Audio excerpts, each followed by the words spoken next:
केंद्रीय मंत्री और फतेहपुर से भारतीय जनता पार्टी की लोकसभा प्रत्याशी साध्वी निरंजन ज्योति हमारे साथ मौजूद हैं। उनसे हम कई मुद्दों पर बात करेंगे, उनसे रूबरू होंगे और जानेंगे कि उनका चुनाव कैसा चल रहा है, क्योंकि लंबे समय से चुनाव प्रचार कर रही हैं और महज कल का दिन बचा है और उसके बाद चुनाव प्रचार थम जाएगा।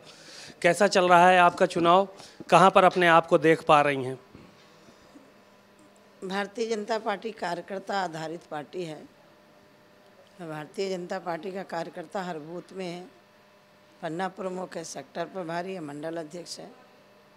ये चुनाव कार्यकर्ता लड़ता है और फतेहपुर की जनता लड़ रही चुनाव। इन 10 सालों में हमने काम किया है और ऐतिहासिक काम हुए, बड़े बड़े काम हुए, जो कि हमेशा इतिहास के पन्नों में दर्ज रहेंगे। हमेशा मैंने एक ही बात कही है कि जो भी इस ज़िले को आगे ले जाने के लिए ज़रूरत पड़ेगी वो हम काम करेंगे। जनता का समर्थन जिस उत्साह से मिल रहा है, मैं ये कह सकती हूँ कि उस बार के चुनाव से इस बार का मार्जिन भी ज़्यादा रहेगा। लेकिन आपके ऊपर आरोप जो विपक्ष के नेता हैं वो लगा रहे हैं कि 10 सालों तक सांसद रहीं, केंद्रीय मंत्री रहीं, विकास नहीं किया, लोगों के बीच में नहीं थीं। तो ये इस तरह के जो आरोप लगाए जा रहे हैं आपके ऊपर, उनको कैसे देखती? आप विपक्ष के समाजवादी पार्टी के नेता से ही पूछ लीजिए, मेरे से मत पूछिए। हाईवे में निकलते मेडिकल कॉलेज नहीं दिखाई पड़ा, केंद्रीय विद्यालय नहीं, नेताओं के, सपा के नेताओं के घर में पाइप से गैस लाइन पहुंच रही है। विपक्ष के नेता जो प्रत्याशी 18 साल एमएलसी रहे हैं, समाजवादी पार्टी के मुलायम सिंह के समय मंत्री रहे हैं, अखिलेश के समय प्रदेश अध्यक्ष रहे हैं, एमएलसी रहे हैं। 18 पत्थर जिले में बता दें कि वो एमएलसी की निधि कहाँ गई। जनता को सवाल पूछना चाहिए। और मैं तो इतना कहना चाहती हूँ कि समाजवादी पार्टी के मुखिया ने कल जिस तरह से अभद्र टिप्पणी करी है, मैं पूरे फतेहपुर वासियों को आगाह करना चाहती हूँ। ये सिर्फ एक साध्वी पर, एक महिला पर कटाक्ष नहीं किया, पूरे अति पिछड़े समाज पर हमला किया है। खटारा इंजन बोलना ये ओछी मानसिकता है और इस तरह की हरकतें समाजवादी पार्टी के लोग करते हैं। एक परसों वीडियो वायरल हुआ इन्हीं के विधायक का कि मैं क्षत्रियों का वोट नहीं चाहिए, ब्राह्मणों का वोट नहीं चाहिए, और कल मेरे ऊपर स्वयं अखिलेश यादव इस तरह की टिप्पणी करके गए। हम किसी पर टिप्पणी नहीं करते, लेकिन इतना ज़रूर कहना चाहती हूँ कि जितना टिप्पणी करेंगे, जितना कीचड़ उछालेंगे, उतना ही तेज कमल खिलेगा। खटारा इंजन की बात जो चल रही है, उनके नेता तो सफाई इस बात की दे रहे हैं कि डबल इंजन की सरकार कहते हैं, उन इंजनों को खटारा कहा गया। सीधे कहा है सांसद। खटारा का मतलब क्या होता है? हम में यहाँ सांसद कौन है? महिला है ना।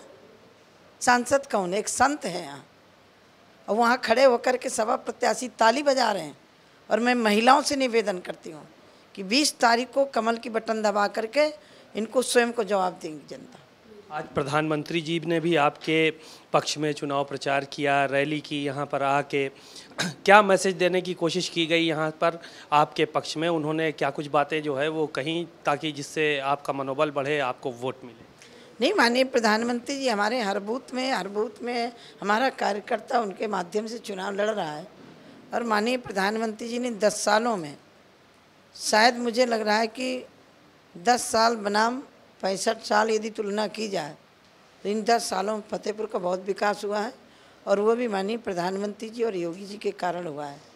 देश में माननीय प्रधानमंत्री जी ने उन मुद्दों को उठाया जो मुद्दे अछूते थे।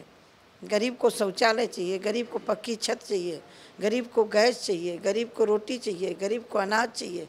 उन मुद्दों को छूते हुए माननीय प्रधानमंत्री जी ने देश को प्रगति के रास्ते पर ले जाने का प्रयास किया और करते रहेंगे। प्रधानमंत्री जी आज बाराबंकी में भी थे। उन्होंने वहाँ पे एक बड़ा मैसेज देने की कोशिश की कि अगर विपक्ष की सरकार आती है तो राम मंदिर को बुलडोज़र से गिरा देंगे। आप क्या सहमत हैं? क्या इस तरह की बातें विपक्ष जो है के बीच में चर्चा है? विपक्ष जिस तरह से एक वर्ग को खुश करने की कोशिश कर रहा है, राम मंदिर पर ताला डालने की किसी की हैसियत नहीं है। ये बात सही है कि विपक्ष ओछी राजनीति कर रहा है। ओछी राजनीति की एक हद होती है। आज मैं अभी टीवी तो मैं देख नहीं पाती हूँ, अभी एक महिला राज्यसभा के साथ दिल्ली के मुख्यमंत्री के घर में जिस तरह से उसके साथ बदतमीजी हुई है, तो मुझे ऐसा लग रहा है कि इंडिया गठबंधन के लोग बौखलाए हुए हैं और बौखलाहट में उनको समझ में नहीं आ रहा कि हम क्या कर रहे हैं। इनकी हताशा, इनकी निराशा 4 जून के पहले समझ में आ रही है। कितना मार्जिन मान के चल रही हैं इस बार जीत का आप अपने? देखिए, 400 पार का नारा दिया है मोदी जी ने, तो 400 पार जाएंगे और यहाँ उससे अधिक मार्जिन होगा जो मेरा 19 में था। आप लोग जो है वो 400 पार का नारा दे रहे हैं। राहुल गांधी वहाँ कह रहे हैं कि मैं एक एक आदमी को लिख के देने के लिए तैयार हूँ कि प्रधानमंत्री नरेंद्र मोदी नहीं बनेंगे इस बार। क्या नहीं लिख के देते हैं, हर जगह मुँह की खाते हैं। दुर्भाग्य इस देश का। आपके चैनल के माध्यम से मैं जनता को आगाह करना चाहती हूँ कि जिस तरह से इन्होंने ओबीसी और दलित समाज का आरक्षण काट के कर्नाटक में एक वर्ग को देने का प्रयास किया है, इससे जनता सावधान रहे। किसी के अधिकार को छीन करके किसी को देने के इजाज़त संविधान नहीं देता है। जब किसी का अधिकार छीन के किसी को आरक्षण दे रहे हो तब संविधान खतरे में नहीं है। क्यों ऐसा कर रहे हैं? सवाल ये था, क्या यहाँ पे जो फतेहपुर के नेता हैं भारतीय जनता पार्टी के, क्या उनके मन में कोई नाराज़गी है आपको लेकर? नहीं, मेरे तो समझ में नहीं आता कि कोई नाराज़गी है।